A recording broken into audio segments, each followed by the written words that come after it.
Fibonacci retracement की अगर हम बात करें तो ये एक टेक्निकल एनालिसिस का टूल है जिसे फाइनेंशियल मार्केट्स में यूज किया जाता है। फिबोनाची रिट्रेसमेंट की हेल्प से हम सपोर्ट एंड रेजिस्टेंस जोन्स को आइडेंटिफाई कर सकते हैं, अपने स्टॉप लॉस लेवल्स और टारगेट लेवल्स को आइडेंटिफाई कर सकते हैं, और सबसे जो खतरनाक काम है इसका वो है ट्रेंड कंटिन्यूएशन देखना और ट्रेंड रिवर्सल के ट्रेड्स देखना। फिबोनाची रिट्रेसमेंट को अपने चार्ट पर लगाने के लिए आपको ट्रेडिंग व्यू के इस सेक्शन में आना होगा, और यहाँ पर आप देखिए पहले ही हमें यहाँ पर फिब रिट्रेसमेंट दिख रही है। आपको इस पे क्लिक करना है और इसको अपने चार्ट पे ड्रा करने के लिए आपको चार्ट पे किसी भी पॉइंट पे क्लिक करना है और उसको ऊपर या नीचे की तरफ स्ट्रेच करना है और ये ड्रा हो जाएगा। लेटर ऑन वीडियो में मैं आपको पूरा सिखा दूंगा कि इसको रियली में ड्रा कैसे करते हैं चार्ट्स पर, वो फिलहाल हम आगे देखेंगे। अभी हम इसकी सेटिंग्स देखते हैं। इसकी सेटिंग्स करने के लिए आपको इस पे क्लिक करना होगा और यहाँ पर ऊपर देखिए सेटिंग्स का ऑप्शन आ रहा है, और सेटिंग्स में आपको क्या रखना है क्या नहीं रखना है अब हम वो देखेंगे। आपको स्टाइल्स में आना है। पहला पॉइंट है यहाँ पर ट्रेंड लाइन, जो कि यहाँ पर ये डैशड लाइन है, बीच में से गुजर रही है, इसका कोई भी काम नहीं है, इसको हम ऑफ करेंगे। उसके बाद है यहाँ पर एक्सटेंड लाइन्स टू लेफ्ट, इसकी वजह से जो ये लाइन्स है ये लेफ्ट की तरह एक्सटेंड हो जाएंगे, जैसे कि यहाँ पर आप देख रहे हैं।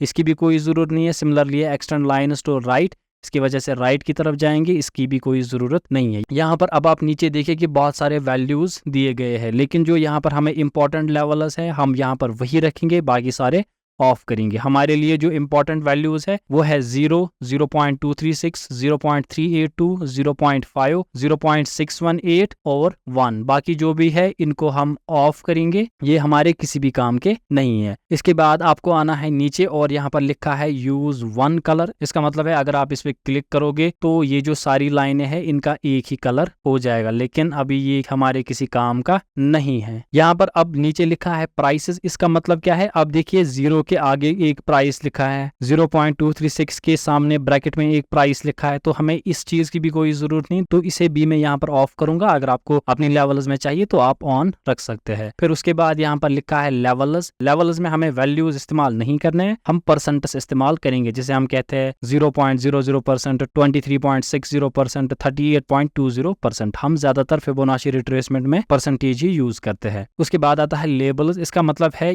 यहाँ पर दिया है लेफ्ट, राइट और सेंटर। लेफ्ट का मतलब है कि ये जो वैल्यूज है वो इस साइड दिखेंगे, लेकिन अगर मैं इसे राइट सेलेक्ट करूंगा तो ये राइट पे आ जाएंगे। फिलहाल के लिए हम इसे लेफ्ट पे ही रखेंगे। और उसके बाद है फॉन्ट साइज। फॉन्ट साइज हम थोड़ा इंक्रीज करेंगे जहां पर आपको सही से दिखे। उसके बाद आपको नीचे टेम्पलेट्स में आना है और यहाँ पर इसको करना है सेव एज, और यहाँ पर आपको कुछ इसको नाम देना है। फॉर एग्जांपल मैं रखूंगा नाम फिब, और इस पे आपको क्लिक करके सेव करना है और यहाँ पर ओके पे क्लिक करना है। और आप देख सकते हो कि अब हमारे चार्ट पे फिबोनाची रिट्रेसमेंट ब्यूटीफुली ड्रा हुआ है। अगर मैं अब इस चीज को नेक्स्ट टाइम ड्रा करूंगा तो आप देखिए कि जैसे अभी हमने ड्रा किया, अब एग्जैक्टली वैसे ही यहाँ पर ये ड्रा होगा। अब हम देखते हैं कि फिबोनाची रिट्रेसमेंट को अपने चार्ट पे कैसे ड्रा करते हैं, अप ट्रेंड में और डाउन ट्रेंड में। सबसे पहले आपको याद रखना है कि फिबोनाची को किसी इंडिविजुअल कैंडल पे ड्रा नहीं किया जाता है, फिबोनाची को स्विंग्स पे ड्रा किया जाता है। अब ये स्विंग्स क्या होती है? अगर मैं अप ट्रेंड की बात करूं तो एक स्विंग में होता है एक बड़ा सा अप मूव और एक छोटा सा डाउन मूव। अप ट्रेंड में हम इसे मोमेंट कहते हैं और इसको रिट्रेसमेंट कहते हैं। सिमिलरली अगर मैं डाउन ट्रेंड की बात करूंगा तो इसमें जो स्विंग होगी उसमें एक बड़ा सा डाउन मूव होगा और एक छोटा सा अप मूव होगा। इस चीज को हम यहाँ पर मोमेंट कहेंगे और इस चीज को यहाँ पर हम पुल बैक या रिट्रेसमेंट कहेंगे। इन्हीं प्राइस स्विंग्स पर हम फिबोनाची रिट्रेसमेंट को ड्रा करते हैं, यानी कि जो एक अप मूव और एक डाउन मूव की बनी होती है। सबसे पहले हम सीखेंगे कि एक अप मूव में फिबोनाची रिट्रेसमेंट को कैसे ड्रा कर सकते हैं। आपको क्या करना है? फिबोनाची रिट्रेसमेंट टूल को सिलेक्ट करना है और जहां से आपको दिखे एक अच्छी खासी बाइंग स्टार्ट हुई है, उसका जो सबसे नीचे वाला पॉइंट होगा, चाहे वो एक विक हो, आपको वहां से स्टार्ट करना है। यानी कि यहाँ पर मैं एक क्लिक करूंगा और इसे सीधे ही स्ट्रेच करके ऊपर ले जाऊंगा यहाँ तक, जहां तक इसका इस वक्त का हाईएस्ट पॉइंट होगा। यहाँ पर आपको ये चीज याद रखनी है, जिस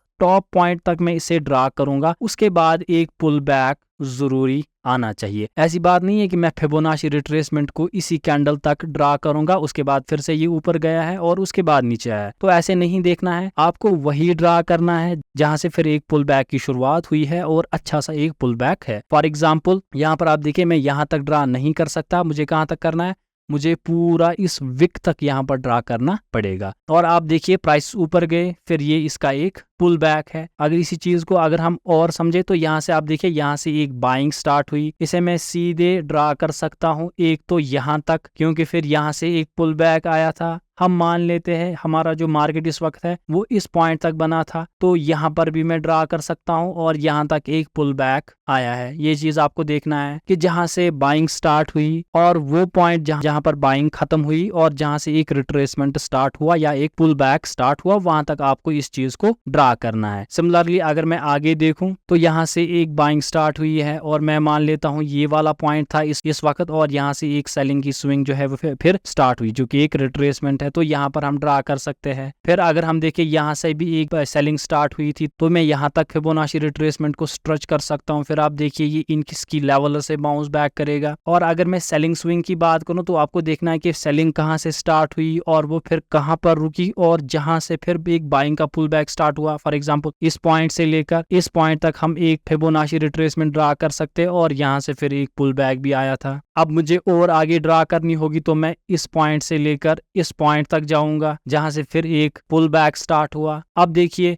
मैं यहाँ तक नहीं जा सकता क्योंकि ये एक वैलिड पुल बैक नहीं है, ये सिर्फ एक ही ग्रीन कैंडल है। इसी हिसाब से आप देखिए मैं यहाँ से यहाँ ड्रा कर सकता हूँ क्योंकि यहाँ पर एक पुल बैक आया है। आपको क्या देखना है, प्राइस नीचे जाना चाहिए, फिर या जहाँ से एक पुल बैक आएगा उस पे मैं फिबोनाची रिट्रेसमेंट ड्रा कर सकता हूँ। यानी कि इस पॉइंट से लेकर इस पॉइंट तक ये एक वैलिड फिबोनाची होगा। लेकिन अगर मुझे अप ट्रेंड में ड्रा करना होगा उसमें क्या होना चाहिए, प्राइसेस ऊपर जाने चाहिए, फिर एक रिट्रेसमेंट की शुरुआत होनी चाहिए। यानी कि प्राइस जो है इन्होंने शुरुआत की होनी चाहिए कि ये नीचे जा रहे हैं, ये एक वैलिड होगा यहाँ पर फिबोनाची को ड्रा करना। लेकिन अगर मैं देख रहा हूँ कि प्राइसेस सीधे ही ऊपर जा रहे हैं और अगर मैं इस पे एक फिबोनाची रिट्रेसमेंट ड्रा करूंगा, क्या ये वैलिड है? ये बिल्कुल भी वैलिड नहीं है। मोस्ट ऑफ द केसेस में ये फेल हो जाएगा। और इसी तरह से अगर प्राइसेस ऊपर जा रहे हैं और इतना छोटा सा मोमेंट आया, क्या इस पे एक फिबोनाची रिट्रेसमेंट हम ड्रा कर सकते हैं? ये भी वैलिड नहीं होगा। फिर ये वैलिड कहाँ पर होगा, जैसे कि मैंने आपको कहा एक स्विंग बननी चाहिए। स्विंग में क्या होता है कि एक अप मूव होता है और यहाँ से एक डाउन मूव शुरू होना चाहिए और यहाँ पर से अब यहाँ तक मैं ड्रा ये कर सकता हूँ।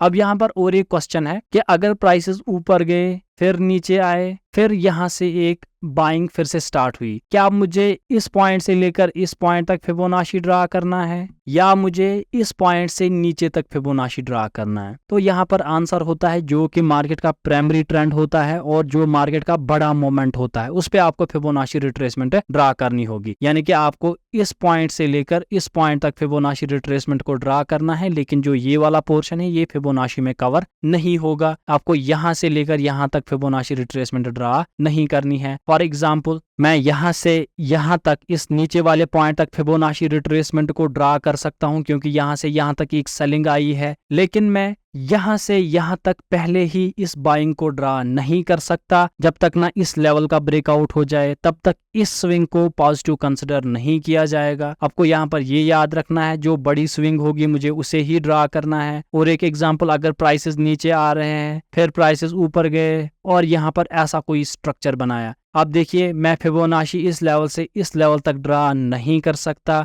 यहाँ पर आपको क्या करना है, जो बड़ी स्विंग होगी यानी कि ये पॉइंट से लेकर ये नीचे वाले पॉइंट तक आपको फिबोनाची रिट्रेसमेंट ड्रा करनी होगी। अगर आपने पिछला वीडियो देखा होगा तो उसमें मैंने एक चीज आपको समझाई थी, order wise preference of price action. इसमें हम सबसे पहली जो प्रेफरेंस है वो ट्रेंड को देते हैं, तो आपको ट्रेंड के अगेंस्ट नहीं जाना है। अब देखिए बड़ी स्विंग जो है वो सेलिंग की है, तो मैं सेलिंग पे ही फोकस करूंगा और मैं सेलिंग स्विंग पे ही फिबोनाची रिट्रेसमेंट ड्रा करूंगा। मुझे उम्मीद है कि आपको इतना समझ आया होगा। अगर हम यही चीज निफ्टी 50 के केस में समझे तो यहाँ पर आप ध्यान रखिए कि कुछ पॉइंट्स चेंज हो सकते हैं। जैसे आप देखिए यहाँ से एक सेलिंग स्टार्ट हुई और यहाँ तक ये रुकी, क्या मैं इस पे फिबोनाची रिट्रेसमेंट ड्रा कर सकता हूँ? बिल्कुल ड्रा कर सकता हूँ। अब यहाँ पर लॉजिक देखिए, ये मार्केट जो है ये दूसरे दिन का मार्केट है, ये अभी नहीं बना था। इस वक्त 3:30 मार्केट बंद हुआ और यहाँ से प्राइसेस ने गिरना शुरू किया था सीधे नीचे की तरफ। तो क्या यहाँ पर मैं एक फिबोनाची रिट्रेसमेंट ड्रा कर सकता हूँ? बिल्कुल ड्रा कर सकता हूँ क्योंकि मार्केट क्लोज हुआ है। अब अगले दिन प्राइसेस गैप अप खुल सकते हैं, गैप डाउन खुल सकते हैं। अगर गैप डाउन खुले तो वो वैलिड नहीं होगा, अगर गैप अप हुए फिर फिबोनाची रिट्रेसमेंट वैलिड होगा। ये चीज आप याद रखना। सिमिलरली आप देखिए प्राइसेस इस पॉइंट से स्टार्ट होके सीधे ही नीचे की डायरेक्शन में गिरे,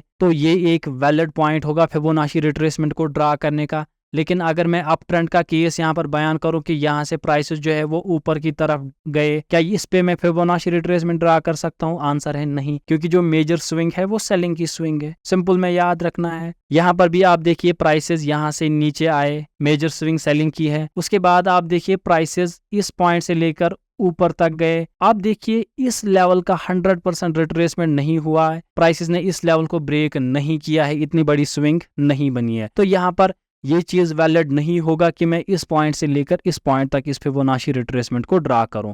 तो इस तरह से आपको याद रखना है कि सबसे पहले मैं ट्रेंड को कंसिडर करता हूं और जो बड़ी स्विंग है सिर्फ उस पे फिबोनाची रिट्रेसमेंट को ड्रा किया जाता है। छोटी स्विंग एक रिट्रेसमेंट होता है या एक पुल बैक होता है उस बड़ी स्विंग का, तो उसका ही रिवर्सल ढूंढने के लिए हम इस फिबोनाची रिट्रेसमेंट को यूज करते हैं। तो ये था यहाँ तक कि हम फिबोनाची रिट्रेसमेंट को ड्रा कैसे करते हैं। अब हम देखते हैं कि फिबोनाची रिट्रेसमेंट में कौन सी लेवल इंपॉर्टेंट है और कितनी इंपॉर्टेंट है। अगर उस लेवल तक प्राइसेस पहुंच गए तो कितना हमें प्राइसेस का मूवमेंट मिल सकता है, कितना हमारा स्टॉप लॉस हो सकता है और कितना हमारा टारगेट हो सकता है। सबसे पहले मैं आपको बता दूं कि जो फिबोनाची रिट्रेसमेंट में इंपॉर्टेंट लेवल्स है वो है 23.60 लेवल, 38.20 लेवल।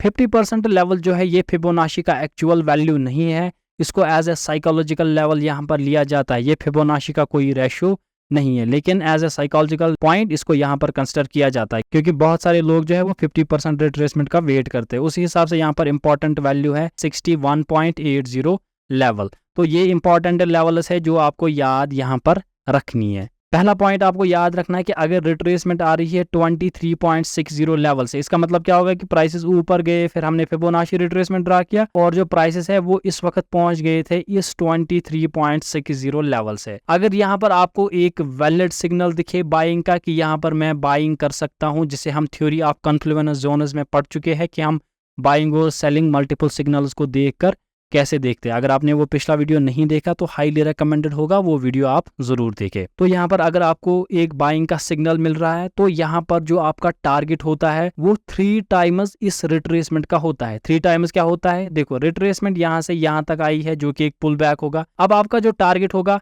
वो एक तो यहाँ से यहाँ तक होगा, ये हो गया 1 टाइम, और इससे मैं ऊपर ले जाऊंगा, ये होगा 2 टाइम। यहाँ पर मैं मार्क करता हूँ और इसी को मैं इससे भी ऊपर ले जाता हूँ, तो यहाँ तक आपका कम से कम टारगेट होगा, यानी कि इस लेवल से यहाँ तक प्राइसेस जाने के बहुत ज्यादा चांसेस होते हैं।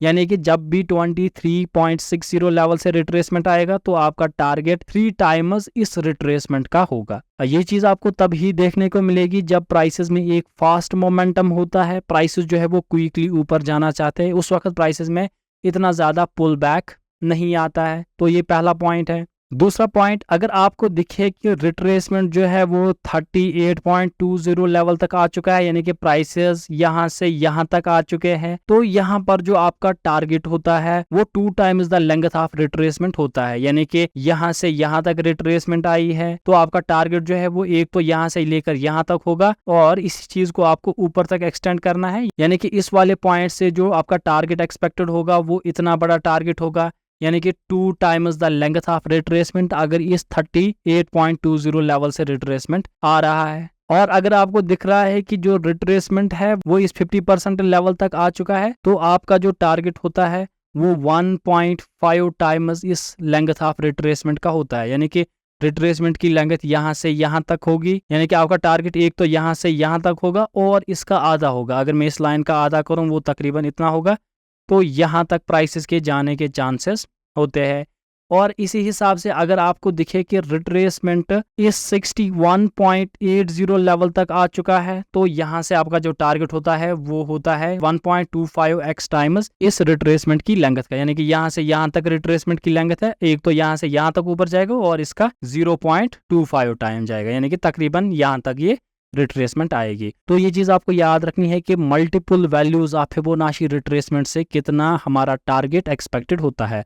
अब यहाँ पर आती है स्टॉप लॉस की बारी कि सर हमें स्टॉप लॉस कितना लेना है। अब देखिए फॉर एग्जांपल अगर यहाँ पर प्राइसेस है तो आपको तकरीबन मिनिमम इस लेवल के नीचे अपना स्टॉप लॉस रखना चाहिए अगर आप अच्छे खासे बड़े ट्रेड्स करते हो। लेकिन अगर आप छोटे छोटे ट्रेड्स करते हो तो जो भी आपका कैंडल होगा, एंट्री कैंडल होगा, उसके लो के नीचे आप अपना स्टॉप लॉस रख सकते हैं। ये एक जनरल थंब रूल होता है, आप इसे किसी भी लेवल पर अप्लाई कर सकते हैं। तो फिर से अगर मैं एक बार रिवाइज करूं तो अगर आपको दिख रहा है कि 23.6% लेवल से रिवर्सल हो रहा है तो 3x आपका टारगेट होता है।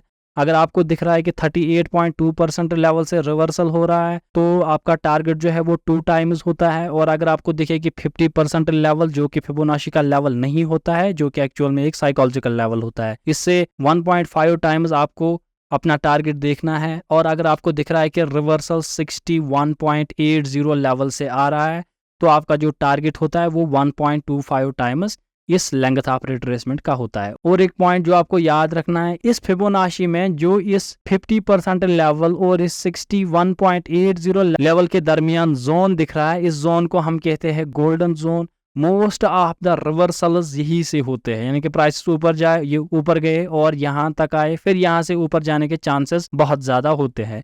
ये as a last line of defence यहाँ पर वर्क करता है। अगर इसके नीचे प्राइसेस चले गए तो एक डाउन ट्रेंड में प्राइसेस के जाने के चांसेस बहुत ज़्यादा होते हैं। तो ये as a last line of defence काम करता है। अगर 23.60% से रिट्रेसमेंट होगी तो वो फास्ट मोमेंटम आएगा, यहाँ से होगा तो वो भी एक एग्रेसिव अप ट्रेंड को रिप्रेजेंट करेगा। इसी तरह से आप उल्टा डाउन ट्रेंड में इसका कर सकते हैं। तो ये चीज़ आपको याद रखनी है, ये गोल्डन जोन बहुत इंपॉर्टेंट होता है, खासकर हायर टाइम फ्रेम्स पे जो फंडामेंटली स्ट्रॉन्ग स्टॉक्स होते हैं।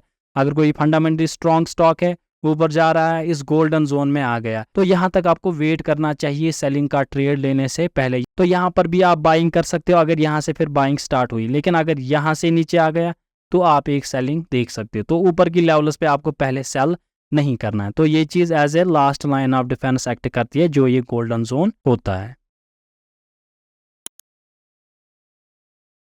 बस इतना ही था आज की वीडियो में। मैं उम्मीद करता हूं कि आपको ये वाला वीडियो भी अच्छा लगा होगा। So make sure to like, share and subscribe. आप वीडियो तो देखते हो लेकिन सब्सक्राइब करना भूल जाते हो, तो इस बार सब्सक्राइब करके ही जाना।